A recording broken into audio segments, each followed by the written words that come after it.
Magic the Gathering, a game full of chaos and limitless combos. People can do almost anything that they want. And in 2018, the Magic the Gathering Arena was. This was a game that limited the combos and made it a little more balanced. However, many new combos were found and were brought into the game this way. In response, the people at Magic started to ban specific cards for Arena to make it a little more balanced. This created a meta and made it very competitive to see which deck rises to the top and stays at the top. Many decks cycled through very quickly, and not many decks from the original period still exist. This series is to find out what types of decks it might become the best of the decks, and to test these decks and how capable they actually are. It's also to test what the community says on how the deck actually performed. For example, if a deck is taken to many tournaments online and won quite a bit, and the community reflects positively on the deck, it's believable. However, if there is a deck that has really never went to any tournaments and really has never performed well, and the community reflects the same way positively on the deck, it becomes less believable. So that's what we're here for, to figure out what are the best decks for multiple formats. Welcome to Climbing the Ranks. Hello everybody, it's been quite a little bit since my last published video, around 2 weeks, but we're back into it with another Climbing the Ranks video, and today's episode is all around the historic Brawl deck of Tamiyo, the Compleated Sage. Yes, this is a newer card at the time of this video recording. It's the second standard set that was released, so pretty much there was Streets of New Capenna, and then this was released right before it, so it's pretty good. It's based around Tamiyo, the Compleated Sage. It's a Planeswalker with the Completed ability, which is basically a Phyrexian mana ability, and you can pay it with 2 life, and if you do, it only enters with 4 counters. Well, 2 fewer, so it's going to be only entering with 3. But you don't really want to use that. You can if you really want it out there, and also if you want a commander thing out there, right immediately you can. But let's get into what the card does. Firstly, you tap up to 1 target artifact or creature. It doesn't untap during its next controller and untap step. So we tap it for basically 2 turns, and it's really, really nice because it's almost a form of protection for Tamiyo, and it's its plus ability, which is really, really cool. The minus X ability is sort of like this Sorin, the one that gains life when it just deals the damage and then you gain a life from it, and it has lifelink. Exile target non-land permanent with mana value X from your graveyard, create a token that's a copy of that card. So we run a lot of creatures that are kind of big, and we can get a thing, keep getting them back and back and back from our graveyard just by exiling things and self-milling ourselves, which is really, really cool. And it's minus 7 ability. We don't use a whole lot, it's mainly the first 2, but it's pretty cool. You create Tamiyo's Notebook, which spells you control cast, well, spells you cast cost 2 less to cast, which is really, really cool. And then you can tap it to draw a card, which is really, really cool. And that's pretty much the card. So the whole deck's around basically a little bit of control. Well, it is mostly control, and self-milling ourselves to get these really big drops and just go off with it. So let's get right into the deck. With the 1-drops, we have Wizard class. It's just a really good card. It's almost staple in every blue deck right now, well, in historic Brawl, that's speaking. Annul. It's just a counter. Ascendant Spirit, this thing can get really huge really quickly since we're running all snowlands. Delver's Secrets, I would probably cut this card, but it's a nice 1-drop that can become a 3/2 flyer on turn 2, which is okay, but it's mostly just to have the 1-drop in there, and it does damage really anyways. And it's the same with Spectral Sailor, but we also get it has flash, and we also can draw a card off of it. Spell Pierce, it's a really, really good counter spell. Unsummon, it's also just a fun removal kind of thing. Wash Away, probably the best counter spell for commanders anyways. This card is so good because you can just pay 1 to counter the commander, or if you really need a counter spell, you can pay 3 just like any other counter spell really much. Witching Well, this is just draw, and it also, you can scry to, which is really, really cool. Blizzard Brawl, I will get into more in depth with this card later, but it is basically a thing that just fights with our stuff. Gilded Goose, it creates a food token, and it just allows us ramp, and we can make another food token by tapping it, and we can sacrifice a food, add 1 mana, any color. It's really cool. Llanowar Elves, it's probably one of the best green ramp on Arena. Essence Shatter, or Scatter, sorry. It is just countering a target creature. It's really good. And then Negate is the exact opposite of it. Ominous Seas is kind of a thing with draw, because we're drawing quite a bit in this deck, and we can create an 8/8 Kraken when we remove 8 counters from it. So we basically have to draw 8 cards, and then we can remove 8 counters, make it 8/8 Kraken. Or we can cycle it for 2 if we really need to draw more. Radical Idea, draw. Ventress Gargoyle, it is a self-mill, and it can become quite big. Incubation Druid, it's land, well, it's a mana dork, not land ramp. This is land ramp into the north. Lotus Cobra is also a mana producer, not a mana dork. Well, kind of. Paradise Druid is a mana dork. Regrowth is pretty much reoccurrence without having Tamiyo's ability readily available to us, and we also can get any card, so if we already use some of our instant or sorceries, we can get that back. Scavenging Ooze is Graveyard Hate. Sculptor of Winter is more ramp. Decisive Denial is countering, and it also you can fight with it, which is really cool. Growth Spiral is more kind of ramp and draw. Merrleaf Pixie is a mana dork. The Three Seasons is the self-mill card that we want, and since we have a lot of permanent snow permanents, we can return Snowlands if we want, and Ascendant Spirit if we really need to, and then we can basically choose 3 cards in each graveyard, and then they put them back. So it's kind of a thing with our opponent. We can if we get it out there, but we don't really usually do that a lot. It's just kind of out there. Vile Spawn Spider, this is self-mill, and then you also can sacrifice it to create a 1/1 for each creature in your graveyard, which is really cool, and it's a newer card at the time of this video. Arcane Signet is a bit of artifact ramp. Cold Steel Heart is also artifact ramp, and the same with Mindstone, and with Mindstone we also can draw with it. Hydroid Crassus, I will get into more in depth of this card later, but it's just the flying trample thing that can gain life and draw cards. Midnight Clock is also kind of draw and shuffle back, but it's also a mana artifact. Absorb Energy, a really good MTGA exclusive card that counters. It's almost kind of like Mana Drain in a way, but strictly worse. But it's the closest thing that we got on here. Brazen Borrower, it's really nice kind of removal. Cultivate, it's really good. It's just land. Dryad of the Elysian Grove, it's pretty much the same thing as Cultivate, but all of our lands become all lands, basically. Jugan Defends the Temple is land ramp. We can put +1/+1 counters, and then it becomes a dragon on the 3rd tick. Whenever another creature enters the battlefield under your control, you may pay X. When you do, put X +1/+1 counters on that creature, and as long as you control 5 or more creatures, this thing gets +5/+5 and trample, so it becomes a 7/7 dragon, which is really cool, with flying and trample, which is pretty neat. And it's also really works good in our deck because we're getting a lot of creatures, A, from our hand, and B, from our graveyard back from the battlefield, and when we get this out there, it gets kind of ridiculous. Crows and Grip, it's instant, split second, destroy target artifact or enchantment. Augmenter Pugilist, we don't really want to care about this one too much. It is a cool, basically a 5, well, it can be an 8/8 with trample or a 3/3 with trample, but the other side of it, Echoing Equation is a very good card, and you basically choose a target creature you control. Each other creature you control becomes a copy of it, and then it also can target legendaries, which is really neat. So if you have a Vorinclex, we have 6 creatures out there, we have 6 Vorinclexes, which is really funny. Or if we really wanted to, we could target Uro with it and gain a bunch of life. But that being said, well, it's just a really good card overall. Simic Locket, it's more artifact ramp. Quandrix Command, you just return target creature or planeswalker to its owner's hand, so it bounces.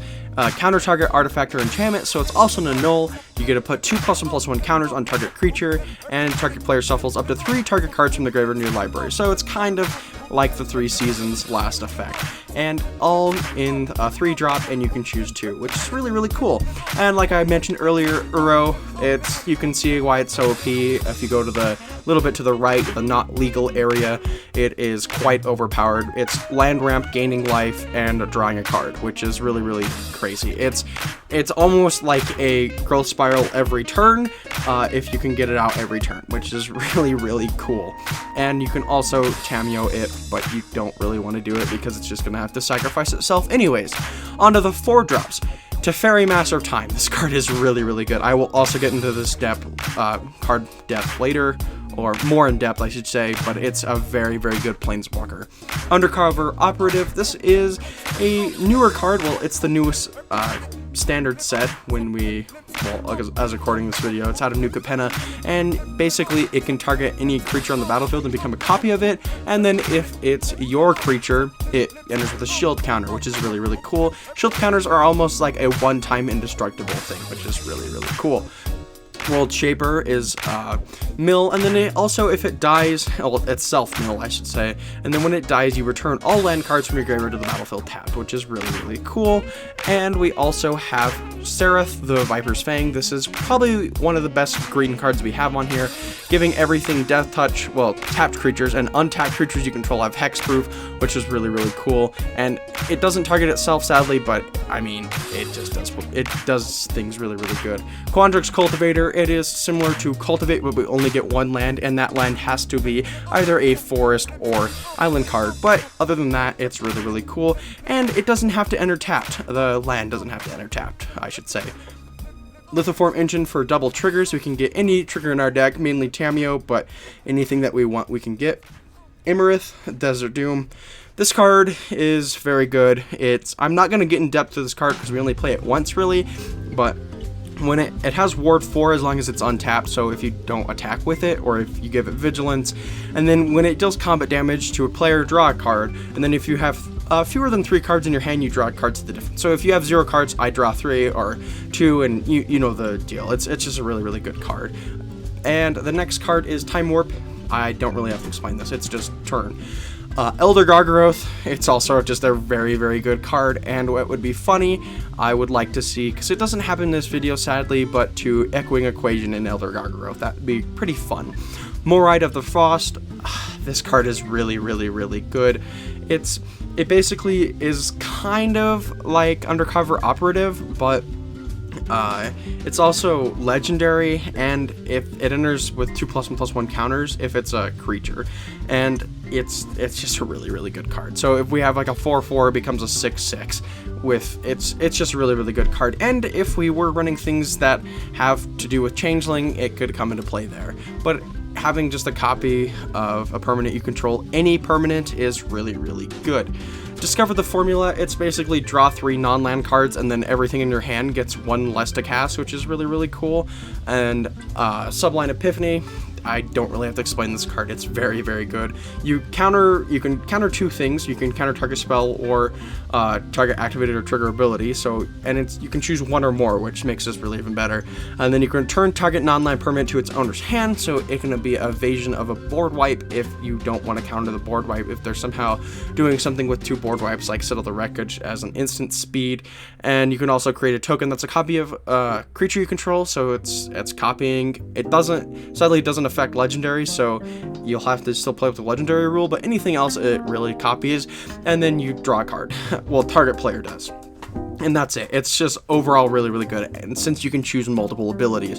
Vorinclex, I will get into this more of this card in depth later, but I mean, it's really self-explanatory. It's a very, very good card. And then next we have a Alrund's Epiphany.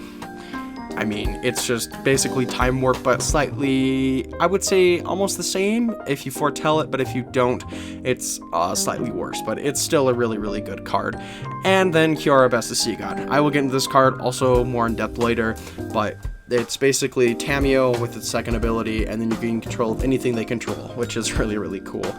And then onto the lands, 13 islands, 11 forests, and then onto the other things, Hall of Storm Giants. Then we have Lair of the Hydra, Bark Channel Pathway, Breeding Pool, Dream Root Cascade. I don't know what I was going to say there.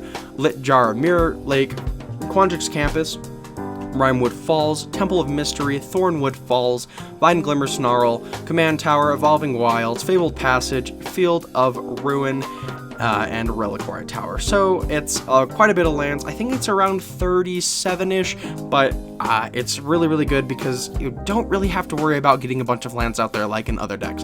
So that's basically it. That's the entire deck, and let's get into these games. Game 1, our hand is looking, well, pretty good. We have a nice little bit of curve with Absorb Energy and Annul and Hydroid Crassus, and it's looking pretty good so far. We can get Commander out probably on we can get it out turn 5 and turn 4 if we really need it. We're going against Korvold, the Faker's King, which is it's a big sacrifice deck, so it's not really fun. And we draw Maryleaf Pixie, and we're going to play that right now. It's just a little bit of a mana ramp, and then let's see what he doesn't have any red mana, surprisingly, because he would have played his commander by now, and he needs the red mana off of the Riveteer's Outlook. and that's what he exactly gets. And we drew an unsummon, so we have protection if he does decide to play Corvold. I'm going to play Tamiyo here. She does a lot of things. She's a really, really good card, but the first ability is really crazy, where you get to pretty much permanently tap a, permanent, well, it's an artifact or creature, which most of those are that do things, and he's gonna play a Riveteer's Charm. That's whatever. It's gonna have to kill our Planeswalker. I was thinking about playing Unsummon, but there's really nothing we could have done there, because I thought it would have targeted the Merrily Pixie. So we're going to play Hydroid Crassus right here, and we play 2 for X, so it effectively becomes a 2/2, and we're going to gain a life and draw a card. So it's going to be really, really good for us. And we have a 2/2 flyer trample now, so all of our things are flyers. He weathers some storms and gains, 6 life? We don't really care about that. He's just going to take 3 damage. He's quite a bit ahead of life from us, though, but we're going to get him down anyways, because Unsummon's really, really good against his Corvold. I'm wondering why he's not playing it, because it's only a 5-drop. He might have something else in his hand that he might destroy, but it turns out that he doesn't. Interesting. Maybe he's waiting for Tamiyo again, and there's Soul Shatter. That's probably what he was waiting for. I'm not going to do Absorb Energy here, just because I don't really care about the Hydroid Crassus. Sure, it has Flying and Trample, but it's just a 2/2, and we already have one anyways, and if we really need another one, we can get another one out there with Brazen Borrower. And we're also going to counter Double Vision here, because that card gets really annoying really quickly. We have to pay 7 for Tamiyo. I don't really care about it. And then we're going to permanently tap something, but we don't have any targets, so we don't really care about it. I was thinking about doing the Graveyard ability, but I don't have anything that would come out there and not immediately die. He's taking a little bit because I think he has something that he wants to kill it with, but I don't know, because there's really no 1-drop instance that kill Planeswalkers. All of them, not Instant Scatter. That's Bloodchief's Thirst is what I'm thinking of. That would have immediately killed it, but it's a sorcery, which I don't know what he has. Maybe it's a draw. I'm not sure. He draws for turn. Corvold is just sitting there. He's taking a little bit because I think he doesn't know what he's going to do. He's in a really bad situation currently, and he does Bedevil. He's just going to kill our Planeswalker again. Well, our commander, Tamiyo. Zorn comes out there. I don't really care about it. It's not big of a deal. We're going to play Ominous Seas. This is just a little bit of a card draw specialty. And Blizzard Brawl. So basically, it becomes indestructible, and we also get to fight something because it's indestructible because we have 3 more snow permanents. So we'll be able to kill the Zorn here, and we'll be able to attack for 3 without our Merrily Pixie dying, because that's what we like. We have a 2/2. We're going to counter, and he scoops right there. On to game 2. That was a really good game 1. Game 2, our hand is looking really nice with a little bit of curve, and we also have the Essence Scatter to deal with things, and a Quandrix Command, and we just drew a Cultivate. Perfect. Because we don't really need anything. I was thinking about playing the Snow-Covered Island here, but I don't think that he's going to get any big drop creatures off of this, so I don't really care about it anyways.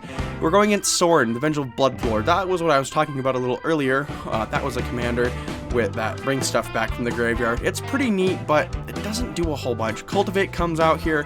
We basically just get land off of it, and we're gonna put the island into play and have the forest in our hand for next turn. We're probably going to play Ominous Seas here. We're probably not going to play our commander because I would like an Essence Scatter for later, but it kind of just depends. I kind of really want our commander though, but I really would like the Ominous Seas just so I have a Essence Scatter or a Quandrix Command if anything does come up. Passing it back to him, he plays a Witch's Cottage and Banishing Light. We got to get rid of that because that can get really annoying in some decks. So we're going to put the Decklist back to hand and we're going to counter the Banishing Light. He's going to swing us for 1. We don't really care. It's not that much damage. We're down to 20 surprisingly, but it's whatever. We're going to cast Tamiyo. I was thinking about casting Discover the Formula, but we would like something that can do some things that can kind of block them. And next, Sorin Vengeful Bloodlord does damage, and we're going to cast Kiora. So basically the first thing is we create an 8/8 Kraken, and then we tap all permanents, so it's a Tamiyo for everything, and then we gain control of something that they control, which is really, really cool. It's a really good card. And let's see what he's going to be doing. Tamiyo, we're going to permanently tap the Reassembling Skeleton again, not Skeleton, I don't even know what I said there. And we're going to try to get some damage in. I'm not sure. Well, he is. he's going to get some damage in with Soren. He's just going to keep doing it. And he kills our 8-8, which kind of sucks. Kiora taps everything, well, all the non-land permanents. Vorinclex. So this is very, very good. It basically doubles our counters and then it halves their counters. So it's going to be a really, really good in our Planeswalker deck, and it's really, really good counter to his deck because Soren pluses 2, so now it only pluses 1, and we get double the +1/+1 counters on Tamiyo. We're going to bring it down to 2 because it was at 8, so it can't bring anything back because that card gets annoying really quickly, and I don't think he really wants to bring back Reassembling Skeleton with Soren anyways. Next turn, we're probably going to Discover the Formula because that's a really, really good play right now. Reassembling Skeletons is using a plus Soren. We're going to take control of his Soren because giving everything lifelink's pretty cool. Dryad of the Elysian Grove, Ascendant Spirit comes out there. We're going to deal him a damage. We're going to permanently tap the Daxos because that's the strongest thing, and we can deal with the Reassembling Skeleton. I mean, we could have dealt with the Daxos too, but I was really nervous if we couldn't with something like if he had more Devotion. Very Master of Time. So you basically can play any activated abilities, so it's basically you can activate them during every turn. You can draw a card, discard a card. Target creature you control phases out, which is, well, don't control, so you can basically almost Tamiyo on their turn, and then you get like 2 extra turns. It's pretty awesome, and that's what we're going to cast right now. We're also going to cast a Imarith, which is the big dragon boy that draws cards. We're going to draw a card, then discard a card. We don't really care about the Llanowar Elves. We're just going to try to plus him. We're going to deal 1 more damage to him and gain a life back because he doesn't have anything else we can target with it. And we're also going to pay 6 to get back Vorinclex because that card is quite annoying for him. And now we have a 6/6 Trample Haze, but we're not going to attack with anything because of the Nighthawk Scavenger, and it has Death Touch, which is kind of scary. Goodcaller Gisa comes out there. We don't really care about that. We're probably going to permanently tap the Tamiyo, or we're going to activate Teferi here to not let him die, because I really want Teferi for later, so we're going to permanently tap him or phase him out until their next turn. And we're going to swing with everything because we don't, well, like most things, because we don't have to worry about Death Touch, which is really, really cool. He could have killed our Vorinclex, that's why I don't swing with it here, and I'd like to have one just to plus Teferi and get him up there really, really good so we can take more turns after this one. We're going to get an Undercover Operative. We're going to probably, I don't know what we're going to plus. Goodcaller Gisa is looking pretty good, but we also have Ascendant Spirit, and Daxos looks really good, so we're going to do Daxos because we're probably going to get a bunch of creatures off of these next few times because, well, we have Tamiyo. And we keep discarding things. We could have minus to get the Llanowar Elves back, but I don't really want it. And besides, I'm trying to work back up so I could get something in case we get something big in the graveyard. I probably should be leveling up Ascendant Spirit here, but I don't really care about it. We're going to unsummon the Nighthawk Scavenger here, and I think, yeah, he scoops right there. Game 3, our hand is looking pretty good. We have a nice curve with things, and Wizard class comes down. Basically, the first ability is I have no maximum hand size, so it's just a Reliquary Tower basically right now. And we're going to foretell Alrund's Epiphany because I know he can't cast his commander on turn 2 unless he got some really good things. And then we draw 2 cards off of Wizard class from that ability. Next, he's gonna do Heraldic Banner. Interesting, in a 3-color deck. That's a little strange. Wizard class, I was thinking about leveling it up, but I would like to have a counter spell for later, so I'm going to pass the turn right here. Yes, I can only level it up on my turn, and in case he does play his commander, which he does, we're going to counter it with Wash Away. That card is so good. Just being able to counter basically any commander is really, really good. For only 1, it's pretty fantastic. Tamiyo's coming down here. We're going to be able to plus it. We're going to just tap the Heraldic Banner. I don't know why, but it prevents him getting a mana, which is perfectly fine with me. So he only has 4 mana. Well, technically 5 if he plays a land, unless he missed his land drop. Nope, because that's what those players do best. Thematic Compass comes down there. He gets another land card, puts it into his hand, so he's not going to be missing land drops for a long while. Alrund's Epiphany is foretold, so we're going to be able to take another turn. We're going to permanently tap the Heraldic Banner. We're going to create an 8/8 with Kiora again, and Tamiyo's going to tap the Thematic Compass. So he only has, well, 6 lands, so 6 mana. He's not going to be able to cast his commander. Thank goodness. He would have if we didn't tap the Heraldic Banner. Well, probably anyways. Oh wait, he can because it's only a 4-drop and it's only 6 lands. Well, we tap anything anyways, so we don't really care about it. And we're going to get a Tamiyo's Notebook, so everything is really, really cheap. and we get lucky off of Gross Bile, and then whenever we draw a card off of Wizard class, we get to put a +1/+1 counter on a target creature we control. So it's really, really good. Basically, every turn we'll be getting that ability, and if we get something like a Teferi or Tamiyo's Notebook, we get a draw card and we get a +1/+1 counter. However, his stuff doesn't untap, that's why I thought it would, but it didn't attack anyways. So he does Curators, I don't even know what it was. I'm just going to counter it because I don't really like cards that do things on not planeswalkers, creatures, they're commanders, because they can get really big and nasty. We're going to Quandrix Command this Ghost Shintai because those can get really annoying. We're going to put 2 +1/+1 counters on our bird, and we're going to put a +1/+1 counter on our bird again, and we're going to steal the Alea, so all of our flyers get +1/+1, well, +1/+0. Cure comes down again.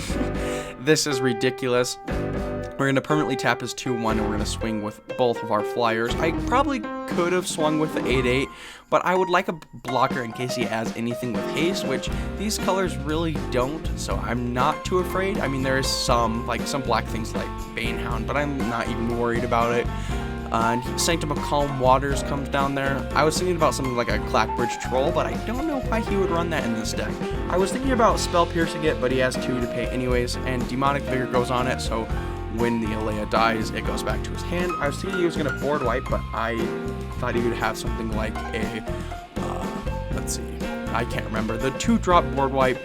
Why can I not remember the cards today? I can see it in my head. Oh, Vanquish the Horde is the card I was thinking of. We're going to mill 3 cards off of the 3 seasons because that's what we do. Vanquish the Horde would really hurt my board right now because he had enough mana and it would have killed him. But anyways, we're just going to kill him right here and now because he has no blockers. And just to be even funner, we're going to put the token back to his hand, but it will just dissipate because that's how tokens work.